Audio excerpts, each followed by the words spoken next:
Welcome to the How of Business with your host, Henry Lopez, the podcast that helps you start, run, and grow your small business. And now, here is your host. Welcome to this episode of the How of Business. This is Henry Lopez. My guest today is Brian Gottlieb. Brian, welcome to the show. Henry, thanks so much for having me. Very much appreciate it. Thank you. Thanks for being here, Brian. Brian's with me today to share his entrepreneurial journey. We'll talk about that briefly, very inspiring, and to introduce the 5 foundational pillars of leadership as he has identified them in his latest book, and how if you execute on these 5 leadership pillars, it allows you to develop a high-performing organization, which is what we're all looking to develop so that we can scale our business, and also to help your managers, your team leaders, to get out of that crisis mode that it seems like we're always in small business so they can effectively lead their teams. So that's what we're going to chat about with Brian today. To get more information about the How of Business, including the show notes page for this episode, and to learn more about my coaching programs, please visit thehowofbusiness.com. I also invite you to consider supporting the podcast by joining my group coaching program on Patreon. And I encourage you to subscribe wherever you might be listening to this episode so you don't miss any future episodes. Let me tell you a little bit more about Brian. Brian Gottlieb is an inspirational business leader who in 2009 founded a business called Tundraland Home Improvements on a plastic folding table, literally, and about $3,000. And 12 years later, when he sold the family of businesses that he had created, they had diversified products, expanded across multiple states, grown to 600 employees, and neared $1 billion in lifetime sales.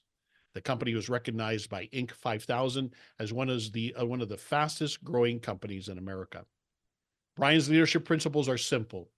Have a well-defined strategy, empower your teams, provide world-class training, and execute with consistency. He believes that if you want to build a business, you must commit to building people. This clarity of focus created a meaningful culture, making his company one of the best places to work in his home state. A Harvard Business School executive education alumnus, Brian is an active angel investor, board member, and delivers keynote speeches that inspire businesses and individuals to reach their potential. And Brian's book that I alluded to, his new book, is entitled Beyond the Hammer, a fresh approach to leadership, culture, and building high-performance teams. That book will be out by the time this episode is out. So when you're listening to this, it is available. It's a new book that we're going to be exploring, especially this concept of the 5 pillars of leadership. Brian lives in Appleton, Wisconsin. So once again, Brian Gottlieb, welcome to the show. Thank you very much, Henry. Looking forward to this. It'll be fun. Absolutely. First question I have, speaking of fun, is why do you live in Appleton, Wisconsin? Well, there's something attractive about more cows than people. Yeah, I can get that. Yeah. You know, it's a great community. We're actually out here in the summer in Appleton, and then we have a winter home in Scottsdale, Arizona that we run away to. So, it's the whole snow thing. I just can't deal with that anymore. Yeah, no, I get it. Yeah, it's a wonderful area. Where did you grow up? I grew up in New York. I grew up on Long Island. Is that right? And yeah, but this Appleton's a lovely, lovely community. It's just lovely people, beautiful lakes, great place to live. Mm-hmm. I didn't detect the accent yet. So you must have worked on getting rid of the Long Island accent. It does come out at times. In stressful situations, I suspect. Correct. Or if I have to talk about wicker furniture, it's Wicca. It's Wicca, not wicker. That's when it comes out. Yeah, my daughter currently, she grew up in the Dallas area. I'm in Florida now, but she lives in Manhattan. And so she desperately wants to develop a Brooklyn accent or, a New Yorker accent, which is funny. That's great. That is great. Anyway, so share with me, if you would, what did you study at university? Did you attend university? So it's interesting because when you read my bio, it talked about me being an alumnus of Harvard Business School. That didn't happen until I was in my mid-50s. Right. I'm 64 today. I followed the path of a lot of entrepreneurs. I barely graduated high school and then went right into working. And my first job was selling pots and pans door to door. And I loved the idea that I could knock on somebody's door and 2 hours later walk out with a check in my hand. So I really enjoyed that whole that whole experience, and worked in the trades, and eventually decided it was time to hang out my own shingle and do it on my own. Hmm. And that was the Tundraland Home Improvements business. Yeah, that was Tundraland, and like you said, $3,000 on a plastic folding table, and it's interesting because there wasn't like a lot of other $3,000 behind that if that first 3,000 didn't work. Yeah, that was it. And it's just it's a great journey, but and it was in 2009, which was an interesting time to start a business because we all know what happened in 2008. Right.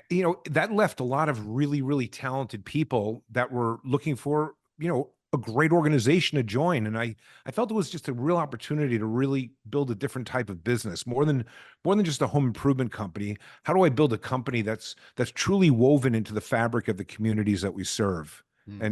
And if I could do that, we could have something really special.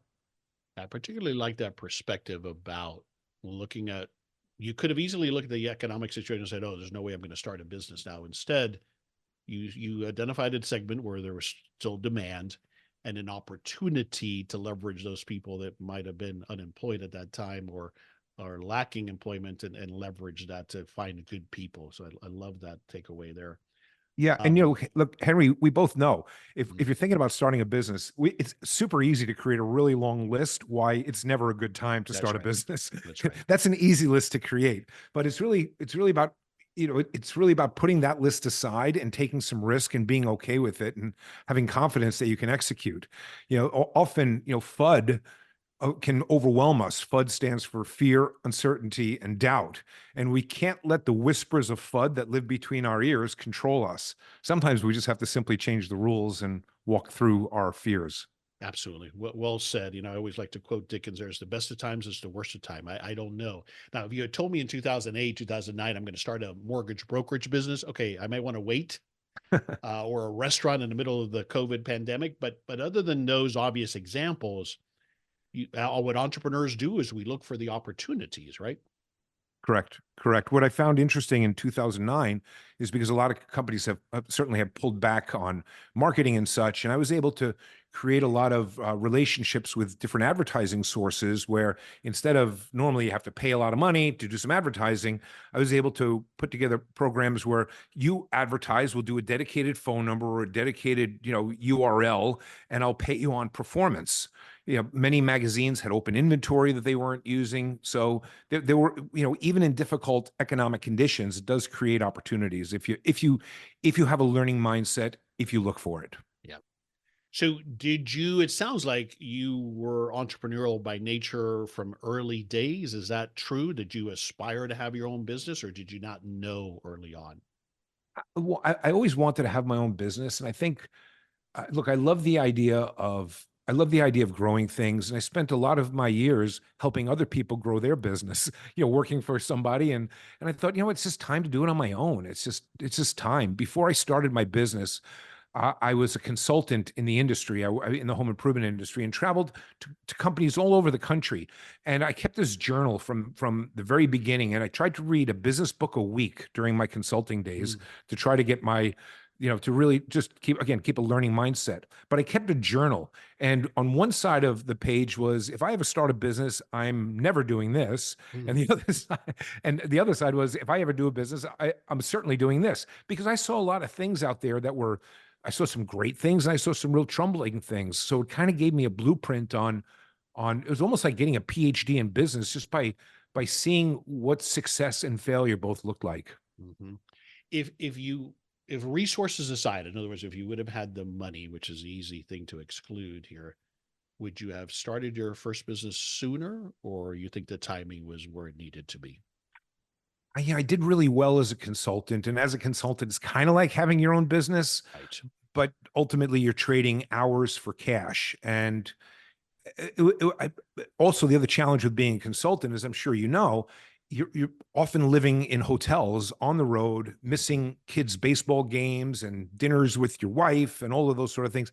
I was just kind of done with that, and I just wanted to figure out a way. How do I create a business and then also be able to be present for my family as well? Yeah. Yeah. Understood. Right. So in my experience, I have found that the two toughest decisions a business owners make is either I got to shut the business down because the business model is broken, or I'm going to sell the business. Um, Mhm. Based on what you can share and, briefly, why did you decide to sell this successful business? Yeah, well, I from the Tundraland days, from the first business, it spawned off into three separate organizations. I had a bath remodeling company out in Arizona. I had my Tundraland business, which did baths and decks in Wisconsin, and I also had two Renewal by Anderson businesses that operated in Wisconsin. Total revenue between the three businesses was 150 million, and as you mentioned, like 600 employees. And it got to the point where, it was a great run. It was a great run. And, I think about if I ever get hit by a bus, who's going to step in and run this thing? Is my wife now going to have to make some of these choices? And, I didn't, and combined with, private equity started to get very, very active post COVID. So there was an opportunity window that opened up, and we were prepared, and I jumped through it as I should have. And I really have no regrets. Two of the businesses I sold to private equity groups, and I sold my Renewal by Anderson business to my executive leadership team.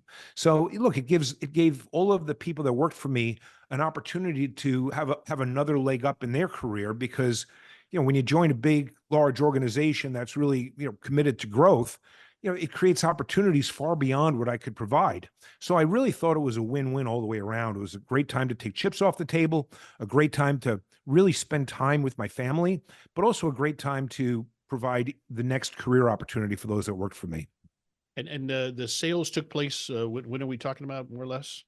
I sold my Arizona business in 2021, Okay. and I sold my Tundraland business and my Renewal by Anderson businesses in 2022. Okay, so not too long ago.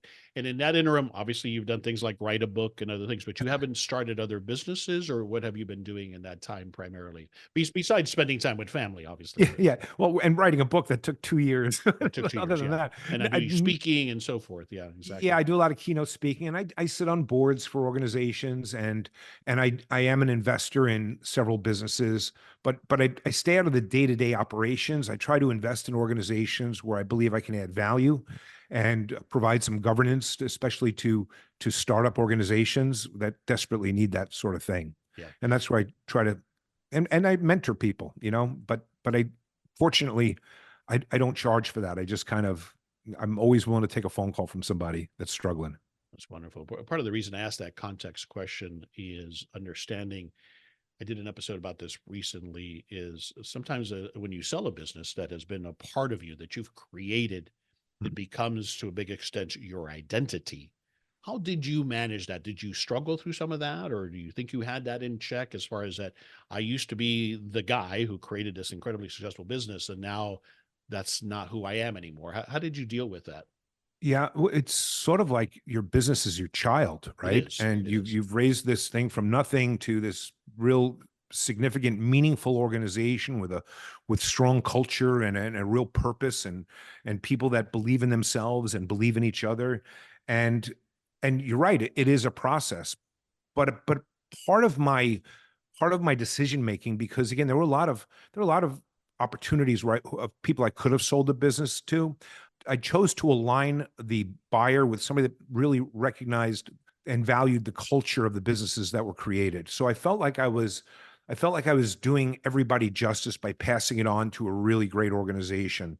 Jacuzzi is the company that acquired my Arizona bath business, and Leaf Home Enhancements acquired my Tundraland business. And I felt in both situations there was true alignment around their belief system, around people and culture, and what I had built. So I felt it was a much easier transition. Yeah. And again, once the business was sold, it was a great chapter. But guess what? It's time to move on to the next chapter, and I'm at peace with all of that. Absolutely. Absolutely. And speaking of chapters, the book again is Beyond the Hammer, a fresh approach to leadership, culture, and building high performance teams. And so that's generally available now when you're listening to this episode. When we're recording it, it's not out, but by the time you listen to this, it is available. Amazon and anywhere else you might buy a book. The question I always have for authors in part is, why did you write this book? What led you to feel compelled to put in 2 years worth of effort to write this book? many people told me I should write a book, and I've always wanted to put something out there that maybe one day my grandson can use when he has a business. But I wanted something that was more than just a typical leadership book. I wanted it to be sort of like a workbook that people could use in their organization, something that was very actionable, very approachable, lots of easy and entry and exit points. Because let's face it, entrepreneurs are busy. It's hard to sit down and dedicate 7 or 8 hours to read a book. So I wanted something that was really sticky, and to that point, when I started writing the book, I started writing it as a typical leadership book, and I thought, I've got to write this differently. So I actually wrote it in 2 parts. The first part is a parable. It's a story, a relatable story of a contractor that's struggling with, you know, disorganization, with upset customers, with lack of employee engagement, and the business is just getting away from them. So the first part is a parable where George, the character, learns these 5 foundational pillars of leadership. But then the second half of the book shifts from storytelling to strategy, really helping organizations. How do you really plug these pillars into your business? How action, and very, very actionable. So it gives people an opportunity to use it, as I was saying earlier, as a workbook in their business. Excellent. So let's dive into, or at least introduce them, and maybe dive in a little bit into one or more of those 5. But I thought we'd start by, if you would introduce the 5 foundational pillars, and then maybe what we'll do is decide which one of those you think, if I had to Sure. pick one, or do you think they have to be done in order? But let's introduce the 5 pillars. Go ahead. Yeah, and they all work synergistically with each other. And the first pillar is the idea that belief is transferable. It's the idea that, and if I may, it's the idea, like when I think about when I taught my kids how to ride on 2 wheels, and I first took their training wheels off, and they weren't sure if they were going to fall or not. They've never ridden on 2 wheels, but I held on to that back seat and I ran behind them and I said, "You could do this, you can do this, you can do this." And when I let go, they started pedaling on their own, and they're like, "Look, Dad, I can do it, I can do it." And what happened in that moment is the parent believed more in the child, and that child needed that belief in order for them to have that confidence to pedal on their own. It's very much like that when working with people in your business. You can truly believe somebody into success. The second pillar is the idea that leaders shape culture through purpose and direction. The third pillar is that leaders are aware of the echo of their voice. The fourth pillar is leaders model their business as a training organization. And before I get onto the 5th pillar, let me drill down that a little bit more. When I started my business in 2009 on a plastic folding table, we were a sunroom company. If you'd have asked me what business I was really in, I would have said, well, we're a construction company. If you'd have asked me maybe, I don't know, 7 years ago when I had 40 sales reps and a marketing team and all these people, I would have said, well, we're a sales and marketing company that happens to be in home improvements. But if you ask me what really allowed our business to grow, is that we modeled our business like a training organization. That's what we really were. We would teach sales reps how to sell. We would teach call center people how to answer the phone. We would teach marketers how to work events. We would teach homeowners why they should choose us to do business with. We were a training organization. And when we take on that mindset as business leaders, then we have to ask the question, what does it mean to be a training organization? And the last pillar is the idea that managers need a checklist. Okay, let me go back to number 1. Thanks for laying it out. Now I have questions for you on each of Sure. them. Belief is transferable, going back to number 1. So is part of how you see this when it's done well, that a leader, either me as the owner, and as my organization grows, my leadership team is clear on what the vision / mission is. We believe in that. It's more than a cliche, and we're constantly communicating and sharing that. Is that part of what you're talking about there? That's certainly a part of it. And another part of it is, let's say you hire somebody and you're just starting out your business, and you've hired somebody and you're putting somebody in a role that they've never done before. A lot of times people are super scared. They're super afraid, and they just need a little bit of encouragement, knowing that they made a great decision, and letting them know why you believe in them. Not just that, it's not just being a cheerleader. There's something that I write about in my book that's called Belief Because. And what you can do is you can actually instill evidence-based belief with people by just adding the word because. I believe in you because I've seen you do X, Y, and Z, and therefore I know you can do this as well. I believe in you because we're going to give you the tools and the resources, and I'm going to invest in you to achieve that success, right? That's part of what Correct. Evidence-based belief is super powerful for people because let's face it, people can be afraid of things. And if we can help break down that fear and really let them understand that they have significance and really help them achieve their full potential, that really goes a lot quicker when other people believe in someone. Yeah. The other thing that I think comes into play here, Brian, tell me if I'm getting this, is as a leader, I think sometimes as small business owners, we have to grow into leaders. We think that that means never showing vulnerability, that we don't have the answer. In fact, people follow people more if you admit that you may not know, but you've got a plan. So I'm going to get us there because we've done it before. We're going to do it again, and we're going to get through this challenging time, let's say. And that belief is part of what I'm transferring as well to my organization, that we are going to achieve this. We are going to get through this challenge. Is that part of what you're sharing here? Yeah, that's a great point, Henry. In fact, you just melded belief is transferable, and the third pillar of leaders are aware of the echo of their voice. Okay. So those they kind of work hand in hand that way. That how you communicate has a reverb to it. If you come in the office and you look nervous or stressed out, and you wear your emotions on your sleeve, that the odds are that the rest of the team is going to feel stressed out also. Right. And then people are going to be afraid to bring things to you. Mm-hmm. So part of, vulnerability has its own echo, and it can be a terrific one if it's used properly. So yeah, I do right, agree. Because again, the key is I can be vulnerable, but it can't be, I got to save people though. If people look to me and they say, well, shoot, he has no plan. He thinks we're doomed, right? Yeah. But if conversely I said, we've got a challenge here, but here's how we're here. I've got a plan. Here's how we're going to fight through this. Here's how we're going to get through this. And I believe that all of you can help in your own way. So Yeah. To go ahead and finish off with number 3, leaders are aware of the echo of their voice. Tell me a little bit more of an example of how this manifests itself in a business. Sure. I mean, let's go to the really big extreme. I'm sure that most people have worked for somebody that was, I don't know, maybe had a really difficult echo to deal with. I don't care how you get your job done, just get it done. Those are more clear echoes that just don't inspire positivity. But there are other types of echoes that are put out there, like the urgent email that never gets answered, or the performance review that never gets done, or the raise that doesn't come unless if an employee threatens to quit. These are all echoes that significantly impact the culture of an organization. And we have to remember that the leader has a very, very significant echo, and must be aware that sometimes it's not always what they say, but how they act. Yeah. So it's a lot of that.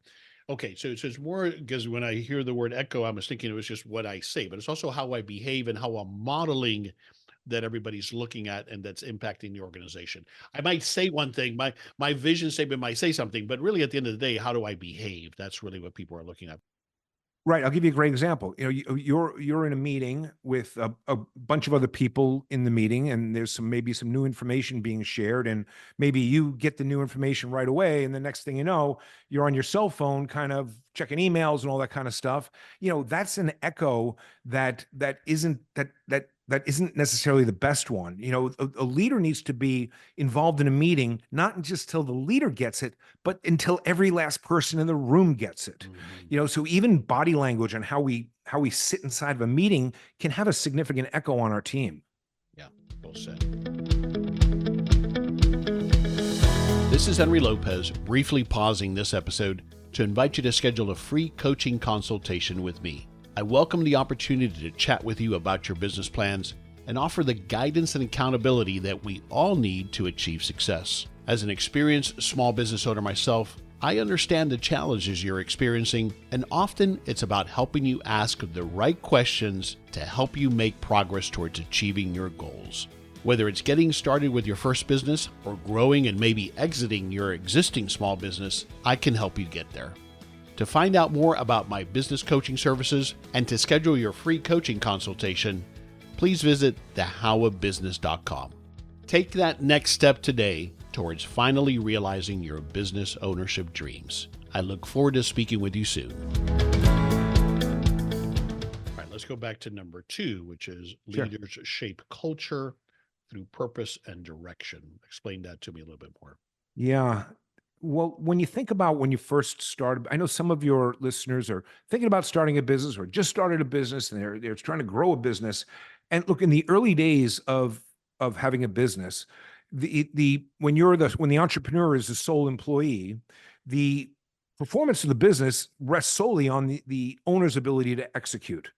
But the moment the business has to start hiring people and adding team members to that business, now it's about how does the team perform, not so much about how the owner performs, but how does the team perform, Right. both in the owner's presence and in their absence. I mean, this is where it breaks down for most people, right? They never can overcome this hurdle here.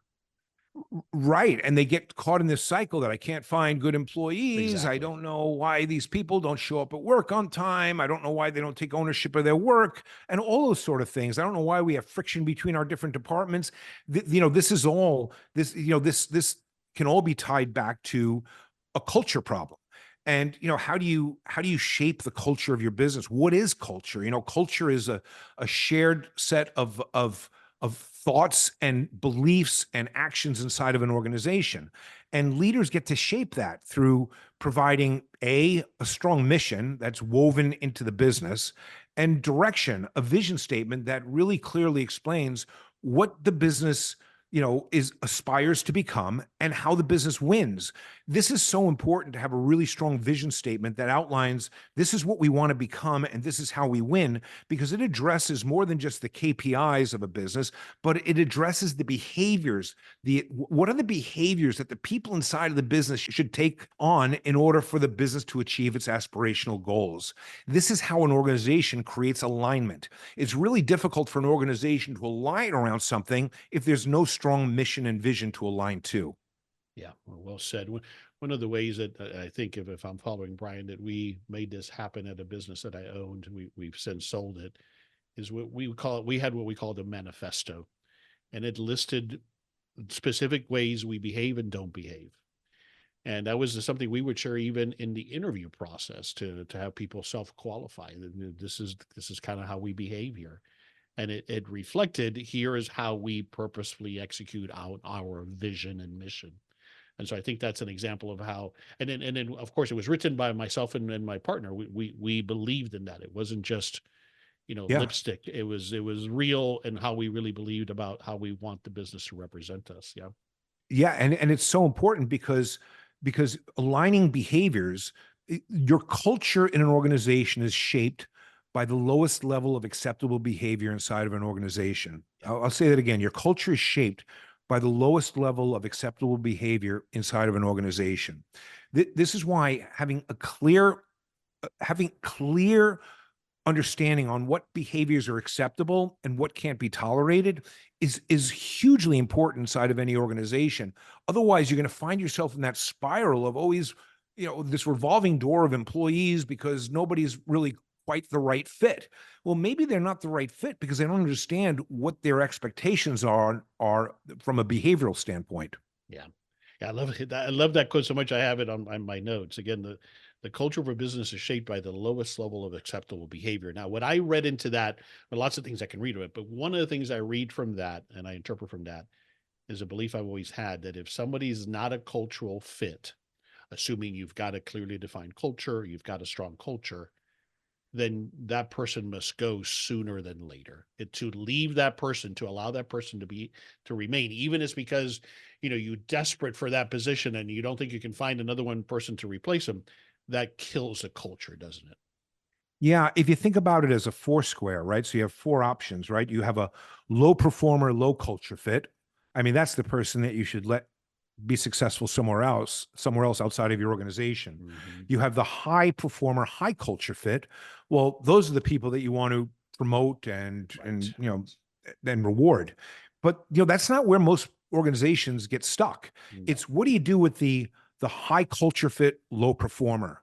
Think of it as like the sales rep that you absolutely love. You just love this person. Yeah. Everybody loves him, but yeah. Right, but they can't even close a car door, Yeah. and yet but we tolerate them because we love them. How do you coach them? How do you get them? You can't just tolerate that. And the other issue is the high performer, low culture fit. Yeah. What do you do with the high performer? But if you bring them in the office, they just blow things up. A lot of people think you're supposed to isolate them. I don't believe you can have an aligned organization by isolating people.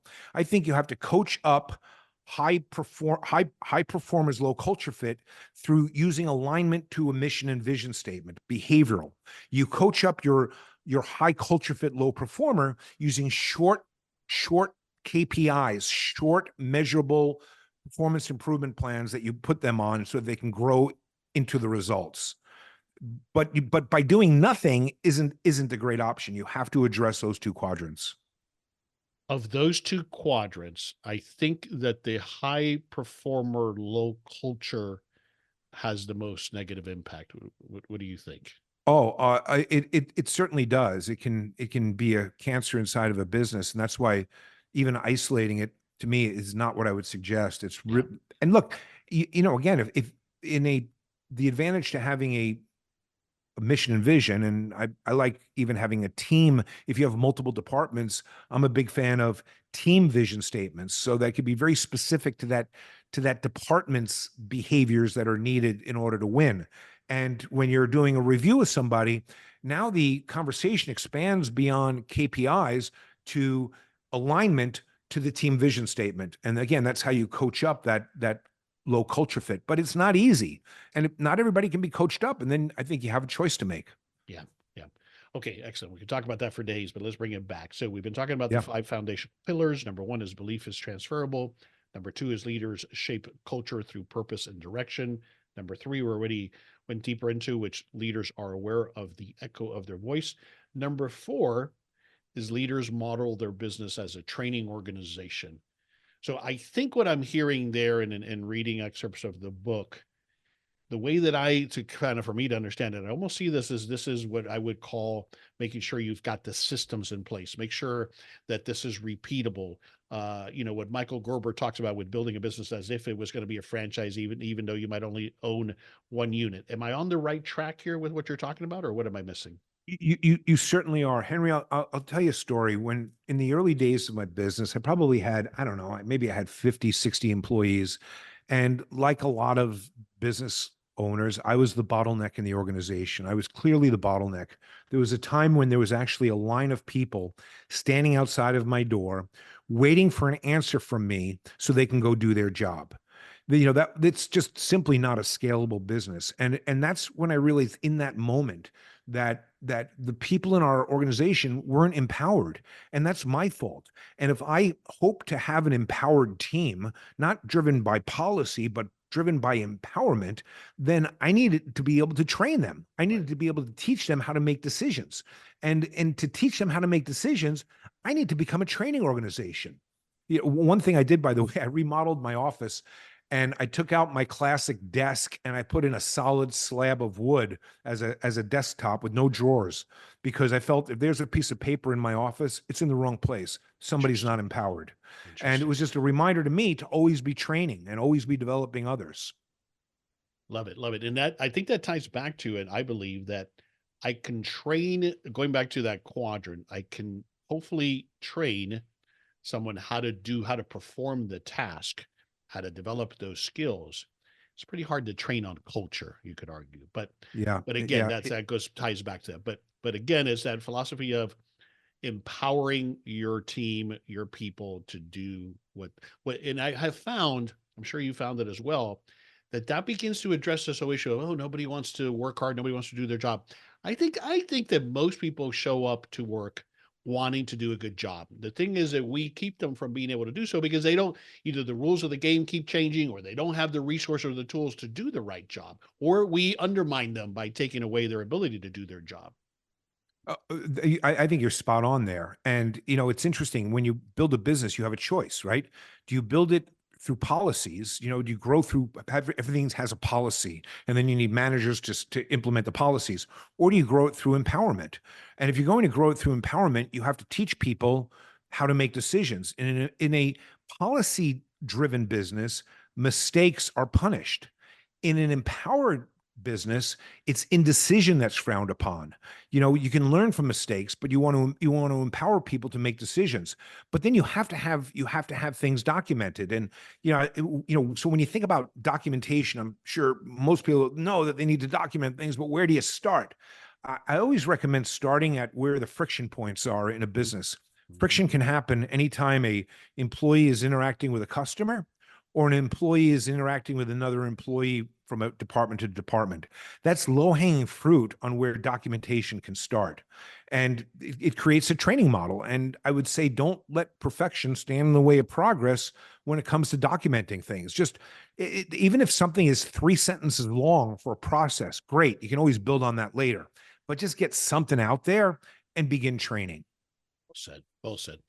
All right. Number 5 of the pillars is managers need a checklist. And so what are we talking about there?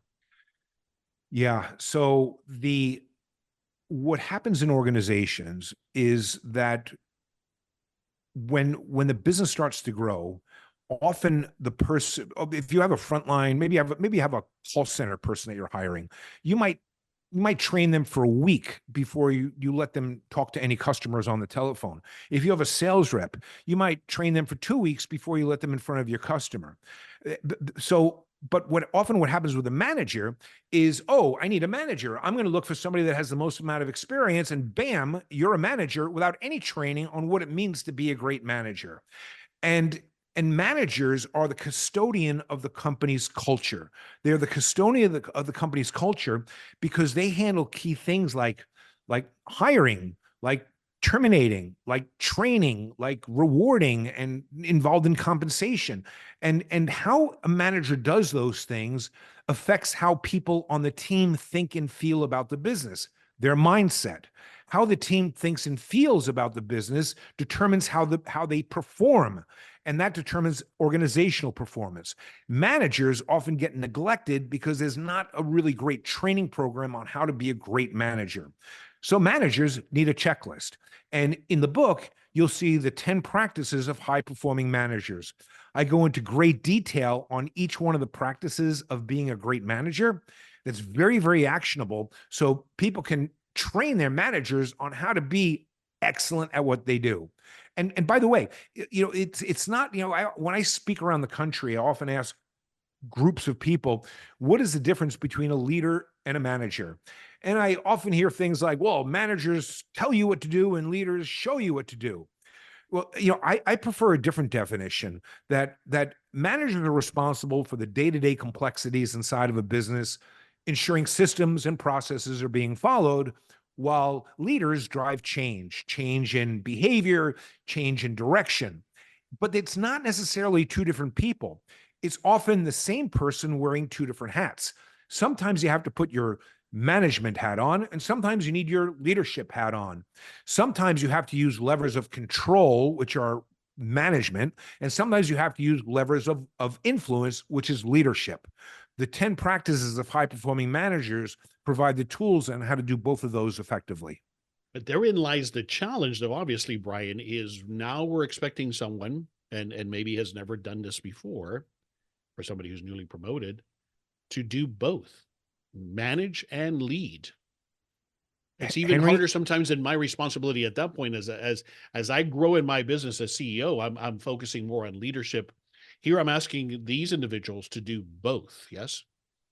Correct, because that's what because that's what's required in Yeah. that role. So does the checklist, is the idea that the checklist helps them with accomplishing both? Is that the reason for the metaphor of the checklist, or the actual? That is correct. So the 10 practices, the first practice is to be an effective coach and mentor. I have personally made the mistake of putting the wrong person in a management role, somebody that was very knowledgeable about the product, but wasn't really an effective coach or mentor. A classic thing that happens is you've been the best salesperson for 5 years running. You are the manager, right? That's often what happens in that group, for example. That's right. And being an effective coach and mentor, that's leadership. That's not necessarily management. That's leadership. Correct. Yeah. Now, when you look at another one of the practices, which is being KPI focused and accountable, well, that's management. How do you hold your team accountable to KPIs or performance reviews?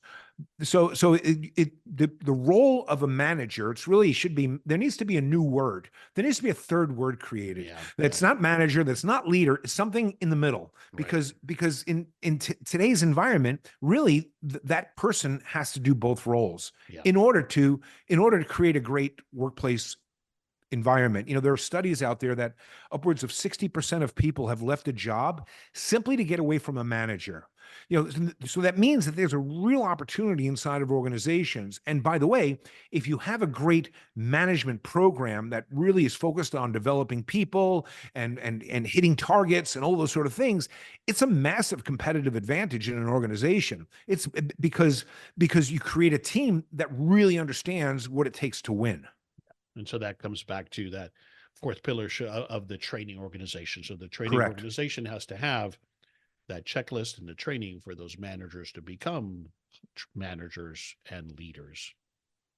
That's correct. And one of the things about the 10 practices of a high performing manager, when we talk about discussing performance and career development, which is one of the practices, practice number 6, a lot of companies, what they do, and especially larger companies, when somebody quits a job, they do something called an exit interview, right? They do an exit interview and find out why they left. Well, I think that's a big miss for companies. I think instead of doing an exit interview, when you're discussing performance and career development with people, do what's called a stay interview instead. Let's not wait for somebody to quit to find out what's wrong. A stay interview typically has 4 questions on it. The first question is, what makes you want to come to work every day? The second question is, what would make you one day want to leave? The third question is, what is one thing the organization is doing wrong today, in your opinion? And the fourth question is, what is something that you need from your manager that you're not getting? By conducting stay interviews, it gives you a really great pulse on the organization and the culture, in fact. So it's a really, really effective tool. Yeah, it measures the culture. Yeah, great idea. Thanks for sharing that advice. And it's also the point of it being simple. Just those 4 questions or so is what you need. Great advice. All right. Couple more questions here.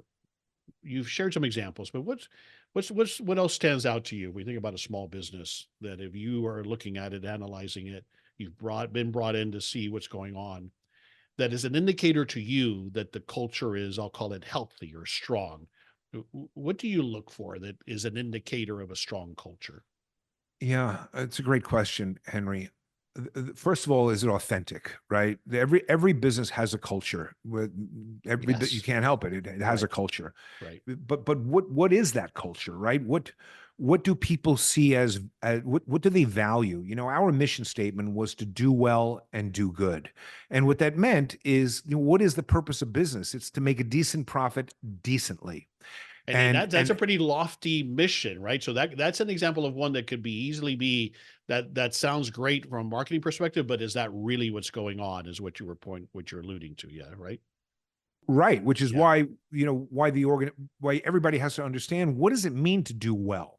And what does it mean to do good? What does it mean to do well as an organization? You have to be fiscally responsible. You have to take great care of your customers. You have to do all those things. But then what does it mean to do good? How can we do good inside of our business? Not just for our customers, not just for our community, but even for each other as teammates. It's my belief, when people love what they do, they tend to do it a whole lot better. So, look, you can always inspect the culture of a business by looking at how is that organization hiring? What are they seeing as important? Why are they bringing that person on board? How are they terminating people? Are people surprised when they're getting fired? Are they, oh, I didn't know I was going to get fired. I didn't know you weren't happy with my work. Are they, what are we compensating around? What behaviors does the organization see as valuable? And what do we reward around? What do we celebrate as an organization? That'll tell you a lot about the culture of a business. Makes sense. For sure. Perfect. Perfect. All right. If I do have a culture, as most of us do, a small business owner that is challenged, that needs improvement, Yeah. where do I start?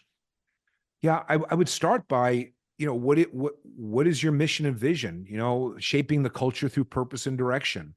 And again, I get into it in my book to give people an actionable way to figure out how to write a mission and vision statement for their business, and not to do it in a silo. It's how do you do it with your team? How do you challenge your team to determine what do we want to become aspirationally? A lot of times what you can do is first, and I've helped plenty of companies come up with a vision statement. How do you win? Well, let's start by listing how do we lose. And when we list on the ways we lose, typically the opposite is how we win.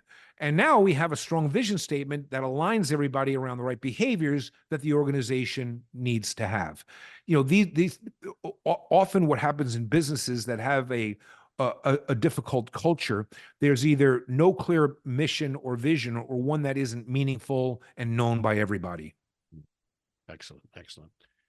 All right. The book that we've been talking about again is Beyond the Hammer, A Fresh Approach to Leadership, Culture, and Building High Performance Team by Brian Gottlieb. I can find it on Amazon, anywhere else I can buy books. Is there any place else you want people to go online to learn more about what you're doing these days, as well as the book? Oh, sure. You can certainly visit my website, briangottlieb.com. So the book is available, as is the audio book. And by the way, I elicited the help of probably the best narrator, my favorite narrator of all time, to read the parable section, because it is a story. Eduardo Ballerini is a fantastic narrator, reads the parable section. I read the second half. It's a real treat to listen to. I'm sure you'll enjoy it. Yeah, and that also, he's good at it, but it also changes it up, right? Because that's one of the challenges for me for listening to audiobooks is, even though someone might be very good, you're hearing the same voice, so that breaks it up, which is wonderful. Great idea. All right. The book, again, we've been talking about is Beyond the Hammer. I know that you are a big reader, as you alluded to in the opening. Is there a book that comes to mind that you would recommend as well? Can I give you two, Henry? Absolutely. Sure. The first book is The 7 Habits of Highly Effective People. It was written by Stephen Covey many years ago, but I think it's timeless and a great book. The second book is one of my favorites. It's by the same author, by Jim Collins, who wrote Good to Great and wrote Great by Choice. His book, Why the Mighty Fall, talks about the 5 things to watch out for in a business that shows business decline. It's a great, great book. It's an easy read, but really, really helpful. Excellent. Thanks for those 2 recommendations. I've read 7 Habits, of course, but have not read Why the Mighty Fall. And of course, I've had the privilege of previewing Brian's book, Beyond the Hammer. I'll have links to all of those books on the show notes page of this episode at thehowofbusiness.com. Brian, we'll wrap it up with these last 2 questions. What's one thing that you want us to take away from this conversation that we had about leadership? We broke down the 5 pillars, but from a small business owner perspective, what would you say is a key takeaway you want us to take from this conversation? Yeah. If you want to sleep at night, okay, and if you want to build a business while sleeping at night, you have to commit to building people. And as you build people, and as you help others realize their potential, you, as the owner of the business, your wildest dreams will suddenly feel more like your destiny. But it all starts by committing to building people. Well said. And tell us again where you want us to go online to learn more. Sure. BrianGottlieb.com. Pop on by, say hi, drop a note. Love to hear your comment about this podcast. And Gottlieb is Gottlieb. Correct. Got it. Brian, wonderful conversation. Hopefully I get to have you back on the show at some point in the future. We can talk for more hours on this topic, but thanks for sharing. Thanks for the great book, and thanks for being a guest on my show today. Henry, thank you for all the good you do for small business owners. It's really significant. So thank you so much for having me. Appreciate that. Thank you. This is Henry Lopez, and thanks to all of you for joining me and Brian on this episode of The How of Business. My guest again today was Brian Gottlieb. I release new episodes every Monday morning, and you can find the show anywhere you listen to podcasts, including the How of Business YouTube channel and at my website, thehowofbusiness.com. Thanks for listening. Thank you for listening to The How of Business. For more information about our coaching programs, online courses, show notes pages, links, and other resources, please visit thehowofbusiness.com.